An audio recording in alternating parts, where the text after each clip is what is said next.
Hello everyone, welcome. कैसे हो आप लोग? आज हम जो टॉपिक पढ़ने वाले हैं वो है आपका इलेक्ट्रोनेगेटिविटी प्रिंसिपल, जो कि आपका कोऑर्डिनेशन कंपाउंड्स का टॉपिक है ना। और इससे एग्जाम में क्वेश्चन जरूर आता है और बहुत ज़्यादा इंपॉर्टेंट टॉपिक है। अगर आप अजय कुमार देखेंगे कोऑर्डिनेशन कंपाउंड की, तो उसमें ना इतना सा दिया हुआ है, बट वहाँ से आपको एक्सट्रैक्ट करना आना चाहिए। तो इतने से में ही हमने जो एक्सट्रैक्ट किया है वो यह समझेंगे क्या है क्या नहीं। तो देखो, सबसे पहले आपकी सिडविक थ्योरी आई थी, राइट। तो सिडविक थ्योरी फेल हो गई थी, ठीक है। तो ये थ्योरी इलेक्ट्रोनेगेटिविटी प्रिंसिपल है, ये किसके बाद आई थी? आपकी सिडविक थ्योरी की फेलियर के बाद, ठीक है। सिडविक थ्योरी की फेलियर के बाद आई थी। अभी देखते हैं सिडविक थ्योरी क्या होती है। ये किसके ऊपर एप्लीकेबल होगी? आपके नॉन ट्रांजिशन मेटल्स के ऊपर ही एप्लीकेबल होगी, सिर्फ और सिर्फ, ठीक है। एंड हमें किसके बारे में बताती है? ये आपकी थर्मोडायनेमिक स्टेबिलिटी के बारे में बताती है। इस थर्मोडायनेमिक स्टेबिलिटी ऑफ कॉम्प्लेक्स हम पता कर सकते हैं कि कोई भी कॉम्प्लेक्स है वो थर्मोडायनेमिकली स्टेबल होगा या नहीं होगा। तो ये थ्योरी क्या कहती है? ये थ्योरी कहती है to prevent the prevention of accumulation of negative charge on metal cation और एटम। क्या करता है? प्रिवेंशन करना हमें, जो नेगेटिव चार्ज इकट्ठा हो जाता है किस पे? मेटल केटायन पे या फिर मेटल एटम पे। समझ नहीं आया? मुझे भी नहीं आया, चलो छोड़ो, अच्छी तरह समझते हैं हम अपनी खुद के लैंग्वेज में। देखो, आपने देखा था कि जब भी आप कोऑर्डिनेट बॉन्ड बनाते हैं, देखो एक बार तो कोऑर्डिनेट बॉन्ड बनाते हैं, आपके पास कोई भी लिगेंड्स होते हैं ना, लेकिन एक बार कोऑर्डिनेट बॉन्ड बन गया तो हमें नहीं पता चलता कि वो बॉन्ड कोऑर्डिनेट है या फिर वो आपका बॉन्ड क्या है, हमारा कोवलेंट बॉन्ड है ना। तो हम डिफ्रेंशिएट नहीं कर पाते। तो क्या हुआ था, जो लिगेंड्स थे ना, ये क्या कर रहे हैं? मेटल्स को इलेक्ट्रॉन्स दे रहे हैं, है ना। तो इसकी वजह से क्या हुआ, हमने क्या कंसिडर किया कि ये पार्शली आयनिक करेक्टर जनरेट हो गया, कि जो लिगेंड्स है वो तो अपना जो इलेक्ट्रॉन्स है वो दे रहे हैं और जो मेटल है वो इलेक्ट्रॉन ले रहे हैं। तो मेटल के ऊपर डेल नेगेटिव चार्ज हो गया। तो क्या बोला हमने? देखो, डेल नेगेटिव ये भी यहाँ से भी आ रहे हैं, यहाँ से भी आ रहे हैं, यहाँ से भी आ रहे हैं, क्योंकि सभी जो लिगेंड्स अपने इलेक्ट्रॉन्स दे रहे हैं, है ना। तो वही बात आ गई, क्या हो गया अपने पास? एक्यूमुलेशन हो गया किसका? नेगेटिव चार्ज का। किसके ऊपर? मेटल केटायन या मेटल एटम के ऊपर हो गया ना। मेटल केटायन और मेटल एटम के ऊपर नेगेटिव चार्ज का एक्यूमुलेशन हो गया। तो इसी एक्यूमुलेशन को प्रिवेंट करने के लिए आपकी इलेक्ट्रोनेगेटिविटी प्रिंसिपल आया था, ठीक है। अगर देखो, इलेक्ट्रोनेगेटिविटी प्रिंसिपल के अकॉर्डिंग क्या हो गया, ये लिगेंड्स है, ये इसके ऊपर नेगेटिव चार्ज बहुत ज़्यादा एक्यूमुलेट कर रहे हैं।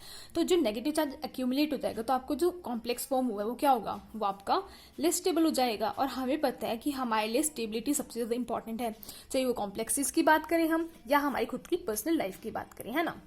तब वहीं से आपके पास इलेक्ट्रोनेगेटिव प्रिंसिपल बोलते हैं कि जो ये स्टेबिलिटी है डिपेंड करेगी दो फैक्टर्स के ऊपर। वो दो फैक्टर्स आपके क्या हैं? वो दो फैक्टर्स हैं आपकी इलेक्ट्रोनेगेटिविटी एंड आपका कोऑर्डिनेशन नंबर, ठीक है। अब देखो कैसे बोल रही हूँ मैं। देखो, जितनी ज़्यादा इलेक्ट्रोनेगेटिविटी होगी किसी भी एटम की, तो क्या करेगा, मतलब लिगेंड की, अगर मैं लिगेंड कंसीडर करती हूँ, लिगेंड की अगर इलेक्ट्रोनेगेटिविटी ज़्यादा होगी तो क्या करेगा? ये मेटल है हमारा और ये हमारा लिगेंड है, तो ये क्या करेगा? अपनी तरफ खींचेगा ना इलेक्ट्रॉन्स को। तो अगर ये अपनी तरफ इलेक्ट्रॉन्स को खींच रहे हैं तो जो मेटल है उसके ऊपर जो नेगेटिव चार्ज एक्यूमुलेट हुआ है वो थोड़ा कम होगा। तो इसकी वजह से हमारा कॉम्प्लेक्स क्या हो जाएगा? स्टेबल हो जाएगा। कैसे? देखो, आप इलेक्ट्रोनेगेटिव का ऑर्डर लिखते हैं, सबसे ज़्यादा एफ होता है, then oxygen and then nitrogen. मतलब सबसे ज़्यादा इलेक्ट्रोनेगेटिविटी का ऑर्डर ये होता है कि फ्लोरीन सबसे ज़्यादा होगा, देन आपका ऑक्सीजन होगा, देन आपका नाइट्रोजन होगा, है ना। तो मैंने यहाँ पे लिखा मेटल और यहाँ पे मैं लिख दिया फ्लोरीन, देन मैंने लिखा metal, oxygen and metal and nitrogen. अब आपको पता है जो आपका फ्लोरीन है ना बहुत ज़्यादा इलेक्ट्रोनेगेटिव है, तो क्या करेगा? जो ये दो इलेक्ट्रॉन्स बॉन्ड फॉर्म कर रहे हैं, ये क्या करेगा? अपनी तरफ खींचता चला जाएगा।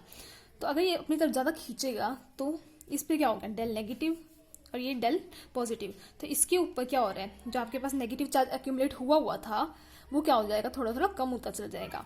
तो इसके अकॉर्डिंग आप स्टेबिलिटी का ऑर्डर लगाएंगे तो क्या ऑर्डर रहेगा? ये ऑर्डर रहेगा। क्यों? क्योंकि जो आपका ज़्यादा इलेक्ट्रोनेगेटिव एटम था उसने इलेक्ट्रॉन्स अपनी तरफ खींच लिए, और इलेक्ट्रॉन्स अपनी तरफ खींचने की वजह से क्या हो गया? आपकी कॉम्प्लेक्स के ऊपर नेगेटिव चार्ज कम एक्यूमुलेट हुआ। कम एक्यूमुलेट होने से वो क्या हो गया? स्टेबल हो गया। मैं आपका एग्जाम्पल देती हूँ। देखो, बेरिलियम का एग्जाम्पल लेते हैं हम। बेरिलियम OH2 का हॉल 6 2 पॉजिटिव, क्या आपको पता है बेरिलियम 2 पॉजिटिव ही फॉर्म करेगा, और बेरिलियम NH3 का हॉल 6 2 पॉजिटिव, ठीक है। अब देखो, बेरिलियम के साथ 6 कोऑर्डिनेशन नंबर है और यहाँ पे भी 6 कोऑर्डिनेशन नंबर है, और चार्ज +2 ही है, यहाँ पे भी चार्ज +2 ही है, ठीक है। अब देखो, OH2 क्या होता है? आपका न्यूट्रल लिगेंड होता है, और NH3 भी आपका क्या होता है? न्यूट्रल लिगेंड होता है, ठीक है। दोनों चीज़ें सब कुछ मैम सेम हो गया, कोऑर्डिनेशन नंबर भी, चार्ज भी, लिगेंड्स भी न्यूट्रल है, बट डिफरेंस क्या है, आपकी इलेक्ट्रोनेगेटिविटी का डिफरेंस है। देखो यहाँ पे बेरिलियम के साथ क्या जुड़ा हुआ है, OH2, और यहाँ पे बेरिलियम के साथ जुड़ा हुआ है NH3। तो देखो यहाँ पे ऑक्सीजन जुड़ा हुआ है और यहाँ पे जुड़ा हुआ है आपका नाइट्रोजन। आपको पता है कि जो आपका ऑक्सीजन है ये क्या हो गया, ज़्यादा इलेक्ट्रोनेगेटिव हो गया, तो क्या करेगा, इलेक्ट्रॉन्स को खींच के ले जाएगा, अपनी तरफ खींच के ले जाएगा। तो आपका जो बेरिलियम है इसके ऊपर जो नेगेटिव चार्ज एक्यूमुलेट हुआ ना वो थोड़ा कम हो जाएगा। तो इसके जैसे जिसका थर्मोडाइनेमिकली स्टेबिलिटी ऑर्डर है वो इसका ज़्यादा हो जाएगा। ठीक है, तो आप कह सकते हैं कि थर्मोडाइनेमिकली स्टेबिलिटी ऑर्डर है जो वो इसका ज़्यादा हो जाएगा। आई डोंट नो मेरी टंग को क्या हुआ है, बट चलो ठीक है, कोई नहीं। सेकंड फैक्टर आता है आपका क्या, कोऑर्डिनेशन नंबर। तो कोऑर्डिनेशन नंबर क्या कहता है, जितना ज़्यादा कोऑर्डिनेशन नंबर होगा, कोऑर्डिनेशन नंबर आपका जितना ज़्यादा होगा स्टेबिलिटी उतनी ही कम होगी। मैम ऐसे कैसे समझते हैं आप, देखो समझते हैं, एग्जाम्पल लेते हैं, बेरिलियम का ही लेते हैं। चलो, beryllium OH2 whole 4 2 positive, beryllium OH2 whole 6 2 positive. ठीक है, हाँ जी। अब देखो इसके ऊपर कितने लिगेंड्स हैं, 4, यहाँ पे कितने हैं, 6, चार्ज यहाँ पे क्या है +2, यहाँ पे भी है +2। लेकिन अगर हम यहाँ से निकालते हैं, आप ऑक्सीजन का कंसीडर करेंगे कि ऑक्सीजन आपका नेगेटिव होता है, तो मैं ये सपोज करती हूँ कि ये कितना हो गया -4। ठीक है, ऊपर +2 क्योंकि 4 लिगेंड्स हैं। ठीक है, और यहाँ पे -6 +2 तो क्या हो गया, यहाँ से -2 आया, यहाँ से कितना आया आपका -4 आया। अब आपको पता है कि हमारे ऊपर जितना कम चार्ज होगा हम उतनी ज़्यादा स्टेबल हो जाएंगे। तो देखो कम चार्ज कहाँ पे है, यहाँ पे है ना, तो -2 चार्ज कम है तो इसका कोऑर्डिनेशन नंबर भी कम है, तो इसलिए ये ज़्यादा स्टेबल हो गया। ठीक है, अब सिमिलरली आती है आपकी बात हाइब्रिडाइजेशन की। वैसे तो हाइब्रिडाइजेशन इन्होंने अलग से नहीं लिखा हुआ है बुक में क्योंकि वो इलेक्ट्रोनेगेटिविटी में ही आ जाएगा, लेकिन फिर भी मैं एक बार बता देती हूँ आपको। देखो sp then sp2 and then sp3। आपको पता है हाइब्रिडाइजेशन sp होगा जितना ज़्यादा उतना ज़्यादा, मतलब ये आपकी इलेक्ट्रोनेगेटिविटी का भी ऑर्डर हो जाता है क्योंकि जितनी परसेंटेज s करेक्टर जितना ज़्यादा होगा -i इफेक्ट उतना ही ज़्यादा होगा और आपकी जो इलेक्ट्रोनेगेटिविटी है वो भी उतनी ज़्यादा हो जाएगी, है ना। तो यहाँ से अगर मैं एग्जांपल लिखती हूँ, मैं आपको एग्जांपल देती हूँ, जैसे कि एल्यूमिनियम NCCH3 का होल 6 3 पॉजिटिव और एल्यूमिनियम NH3 का होल 6 3 पॉजिटिव। अब देखो कोऑर्डिनेशन नंबर क्या आपका 6 सेम है, चार्ज क्या +3 सेम है, बट यहाँ पे क्या है नाइट्रोजन है। मैम यहाँ पे भी नाइट्रोजन है, तो डिफरेंस कैसे करेंगे, तो डिफरेंस कैसे करना है आपको कि देखो एल्यूमिनियम के साथ आपके पास क्या अटैच है, कार्बन अटैच है यहाँ पर। ठीक है, और यहाँ पे एल्यूमिनियम के साथ क्या अटैच है, NH3।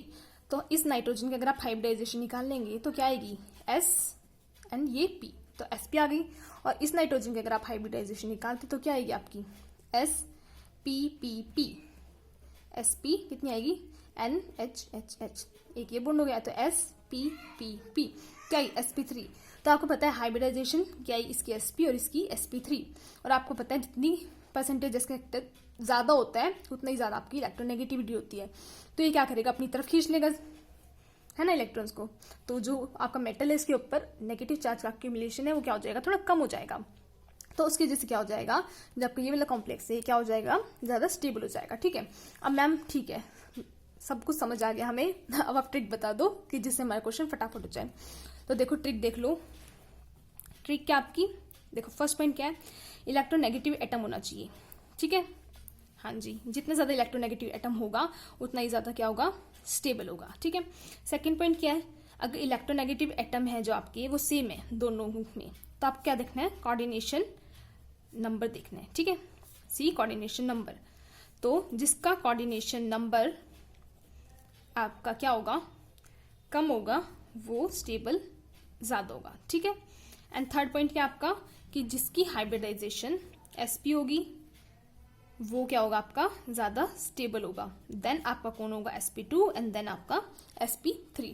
तो ये आपके ट्रिक्स के पॉइंट थे और कंप्लीट थ्योरी तो मैंने आपको समझाई दी है। आई होप आपको ये थ्योरी अच्छी तरह से समझ आ गई है, और अगर आ गई है तो मुझे कमेंट सेक्शन में ज़रूर बता देना और अपने फ्रेंड्स के साथ इसको शेयर कर देना, लाइक कर देना वीडियो को। Thank you so much for watching.